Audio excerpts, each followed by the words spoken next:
Assalamualaikum warahmatullahi wabarakatuh. Perkenalkan, nama saya Muhammad Ariul Subinur dengan NIM 45220004 dari kelas 2A D4 Administrasi Bisnis. Nah, pada kesempatan kali ini saya akan menjelaskan mengenai materi aliran kas dan penilaian investasi.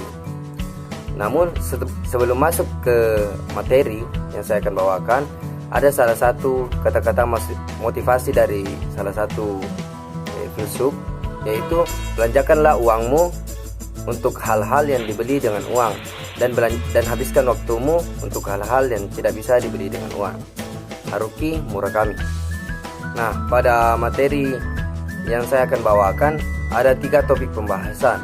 Nah, yang pertama itu pengertian, yang kedua aliran kas dalam investasi, dan yang ketiga metode penilaian investasi. Nah, baik, kita masuk pada subpokok materi yang pertama, yaitu pengertian. Adapun pengertian investasi dalam Kamus Besar Bahasa Indonesia merupakan penanaman modal ataupun uang pada suatu perusahaan ataupun proyek untuk tujuan memperoleh keuntungan ataupun laba.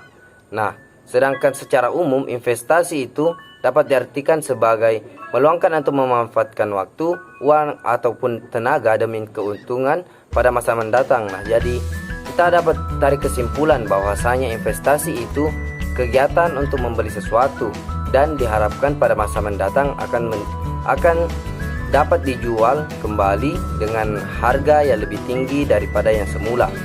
Kemudian pengertian dari uang.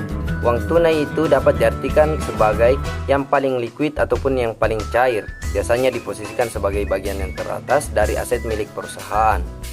Nah, baik, kita masuk pada subpokok materi yang kedua, yaitu aliran kas dalam investasi. Adapun cash flow atau laporan arus kas merupakan laporan keuangan untuk melacak pemasukan ataupun pengeluaran untuk menciptakan analisa-analisa apakah mengalami kenaikan ataupun penurunan dalam perusahaan. Nah, cash flow ini terbagi atas 2, yaitu cash inflow dan cash outflow. Nah, cash inflow ini merupakan uang yang masuk atau pemasukan kas. Nah, sedangkan cash outflow itu uang yang keluar ataupun pengeluaran kas. Adapun ciri-ciri cash inflow berdasarkan sifatnya yaitu terbagi atas 2. Nah, yang pertama aliran kas masuk yang sifatnya secara rutin seperti halnya pendapatan dari penjualan secara tunai dan penerimaan yang berasal dari piutang. Nah, yang kedua itu aliran kas yang masuk yang sifatnya secara tidak rutin seperti penerimaan dari modal saham dan bunga dan pendapatan dari sewa gedung. Nah, sedangkan ciri-ciri cash outflow berdasarkan sifatnya juga terbagi atas 2, yaitu secara rutin dan secara tidak rutin. Adapun secara rutin itu seperti pembelian bahan baku dan membayar beban gaji pegawai. Nah, sedangkan yang tidak rutin itu membeli aktiva tetap dan membeli saham secara tunai. Setelah itu, contoh-contoh cash inflow dan cash outflow. Contoh cash inflow itu seperti hasil penjualan produksi jasa, penagihan piutang dari penjualan aktiva tetap yang ada, penerimaan investasi dari pemilik. Nah, sedangkan contoh cash outflow itu pembelian tunai, pembayaran hutang, pembayaran bunga, dan pembayaran biaya beban-beban rutin. Nah, adapun aliran kas dalam investasi yang telah saya jelaskan tadi itu mengenai cash inflow dan outflow dapat dilihat dari slide yang telah tertera. Nah, adapun garis yang berwarna merah ini menandakan cash outflow dan garis yang berwarna biru menandakan cash inflow. Nah, baik, kita masuk pada laporan arus kas perusahaan terbagi atas 3. Yang pertama itu aktivitas operasi. Arus kas dari kegiatan operasi adalah arus kas yang berasal dari transaksi yang berasal dari kegiatan itu sendiri. Biasanya transaksi ini berupa pemasukan ataupun pengeluaran dari perusahaan. Contohnya itu pemasukan uang dari konsumen, pembayaran gaji, pembayaran sewa gedung, pelunasan pajak, dan pembayaran utang. Nah, yang kedua itu aktivitas pendanaan. Biasanya arus kas dari kegiatan pendanaan ini berasal dari transaksi-transaksi yang mempengaruhi utang dan ekuitas perusahaan. Hal ini umumnya transaksi yang mencakup penerbitan atau penghentian surat yang berharga ekuitas dan utang. Nah, contohnya yaitu penjualan obligasi, pembayaran dividen, emisi saham, dan pelunasan kredit dari bank. Nah, yang ketiga atau terakhir ini yaitu aktivitas investasi. Arus kas dari kegiatan investasi ini adalah arus kas dalam bentuk pemasukan atau pengeluaran juga. Nah, tapi umumnya arus kas ini yang mempengaruhi investasi dalam aset non lancar atau arus kas dari kegiatan investasi. Kegiatan investasi ini adalah berhubungan dengan aktivitas-aktivitas penjualan ataupun pembelian dari suatu perusahaan. Nah, contohnya seperti transaksi yang mencakup penjualan dan pembelian aset tetap seperti peralatan dan gedung. Nah, kita masuk pada anggaran kas yang merupakan schedule yang menyajikan perkiraan aliran kas masuk dan aliran kas keluar suatu perusahaan selama periode tertentu pada waktu yang akan datang. Baik, kita masuk pada subpokok materi yang terakhir, yaitu metode penilaian investasi. Metode penilaian investasi ini terbagi atas 5. Yang pertama, metode ARR.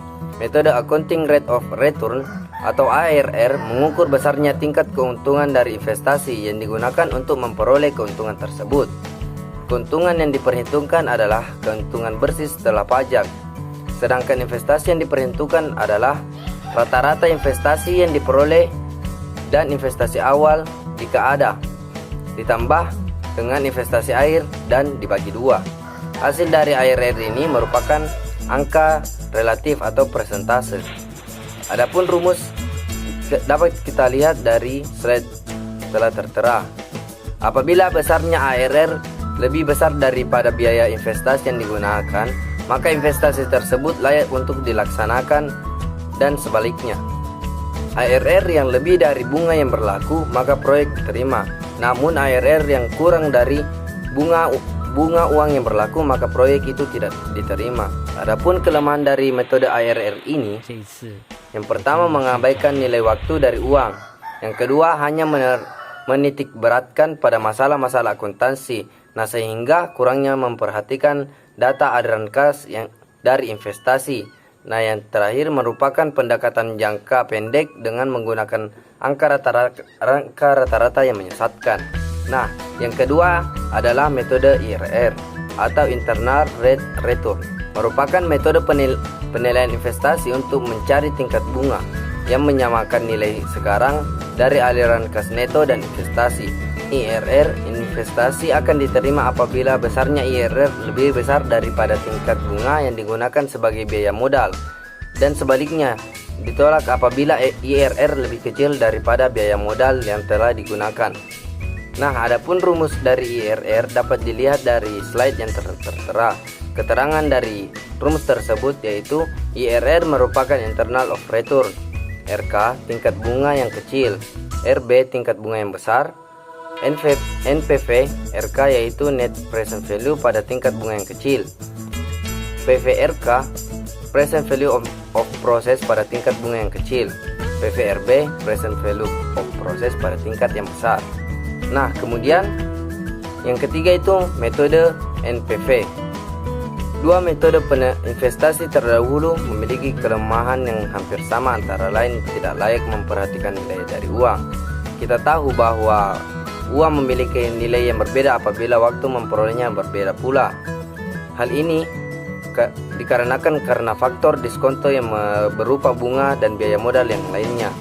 Untuk mengatasi hal tersebut, maka metode net present value akan mengakomodasikan tentang nilai waktu uang dalam suatu investasi. Adapun rumus NPV ini dapat dilihat dari PPT yang telah tertera. Keterangan dari rumus-rumus tersebut yaitu I0 merupakan nilai investasi atau outlays, AL yaitu aliran kas neto pada periode T, R yaitu discount rate, T yaitu jangka panjang proyek investasi. Nah, NPV diterima apabila pengambilan keputusan apakah suatu usulan proyek investasi ini diterima ataupun ditolak. Jika menggunakan metode net present value, kita bandingkan nilai NPV tersebut dengan nilai 0. Nah, kemudian yang keempat yaitu metode PBV atau payback period, merupakan suatu periode yang diperlukan untuk menutupi pengeluaran-pengeluaran dari investasi dengan menggunakan aliran kas masuk neto yang telah diperoleh. Metode ini juga cukup sederhana seperti metode ARR. Tapi kelemahan metode PBV ini, yang pertama juga mengabaikan nilai waktu dari uang. Kedua, mengabaikan proses setelah PBP yang telah dicapai. Dan yang ketiga itu mengabaikan nilai sisa. Adapun rumus yang digunakan dalam PBV yaitu dapat dilihat dari slide yang telah tertera.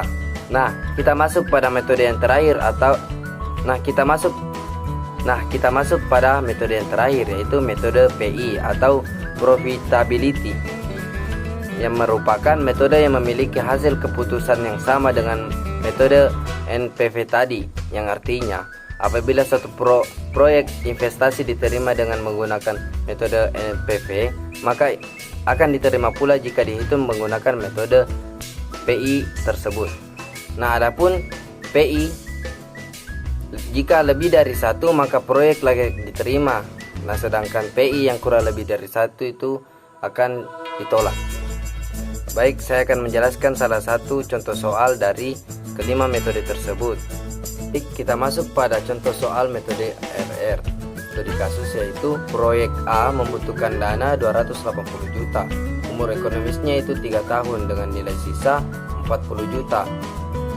Laba setelah pajak selama 3 tahun berturut-turut. Pada tahun pertama itu 40 juta, tahun kedua 50 juta, tahun ketiga 30 juta. Dari informasi tersebut maka kita dapat hitung besar accounting rate of return sebagai berikut. Nah, adapun rumus dari ARR ini rata-rata laba setelah pajak per rata-rata investasi dikali 100%. Nah, kita masukkan nilai dari nilai rata-rata laba setelah pajak yaitu 40 juta ditambah 50 juta ditambah 30 juta dan dibagi 3 untuk mencari nilai rata-rata laba setelah pajak per 280 juta yang merupakan dana yang dibutuhkan oleh perusahaan, dan ditambah 40 juta yang menjadi nilai sisa dari perusahaan. Kemudian dibagi 2 untuk mencari nilai rata-rata, kemudian dikali 100% sehingga mendapatkan 0,25 atau 25%. Baik, itulah tadi penjelasan yang dapat saya sampaikan. Lebih dan kurangnya mohon dimaafkan. Wabillahi taufiq wal hidayah. Wassalamualaikum warahmatullahi wabarakatuh dan terima kasih.